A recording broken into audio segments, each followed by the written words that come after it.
ito ay haklo sa totoong buhay na dapat nyong malaman. Kami ay mga targeted individual, kami inosenteng saksi, biktima ng red tagging sa pekeng listahan ng terorista. Alam namin na sikreto ng satanismong sindikato. Gamit ang teknolohiya sa pangabuso, MK Ultra genocide, ginagawa ito sa buong mundo, sa Pilipinas. Bakuna para sa transhumanismo. Tayo ay nasa tanikala, hindi ito isang maling akala. Red tagging panakip, butas lang pala. Tayo ay nasa tanikala, hindi ito isang maling akala. Red tagging panakip, butas lang pala.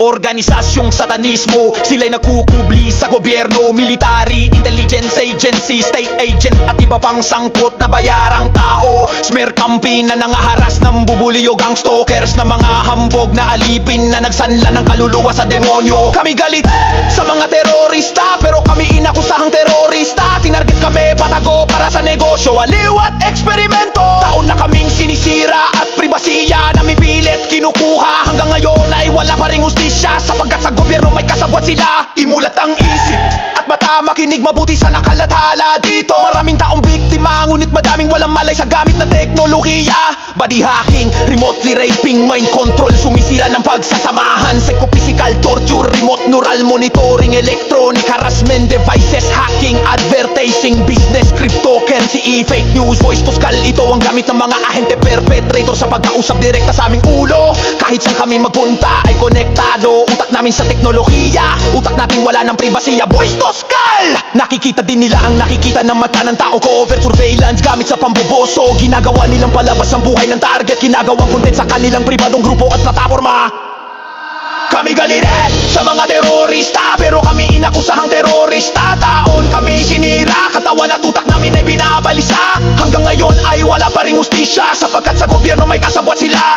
Kung sino pang dapat magprotekta, sila pang mapangahas. Salot sa lipunan, sindikato, kulto, alagad ni Sambanas. Tayo'y niloko, pinag-eksperimentuhan, walang malay ng mga tao, sila'y pinaglalaruan at kinukulam. Remotely torture, tawag dyan at konti pa lang ang nakakaalam. Kahit malayo ba sa nila mga nasa isipan, ninakaw nila ang ating kalayaan. Sa ating isipan nagtatanim sila ng kasamaan. At ang mga bobo na nakakita sa pagsira sa aming reputasyon ay kumampi sa sindikato, kulto, dahil sila'y nasiyahan. At may lahi din silang demonyo, sa paggalat ng fake news kami ay hinusgahan. Habang mga bobong ito sa ulo, sila'y iniiputan. Bakuna para sa transhumanismo. Tayo ay nasa tanikala, hindi ito isang maling akala. Red tagging panakip, butas lang pala.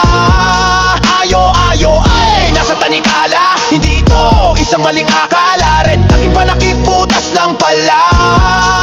Mga sumisira sa sangkatauhan, salot na satanismong puro kahalayan. Mga psychopath at manyak sa pananakit ng kapwa, sila ay nasisyahan.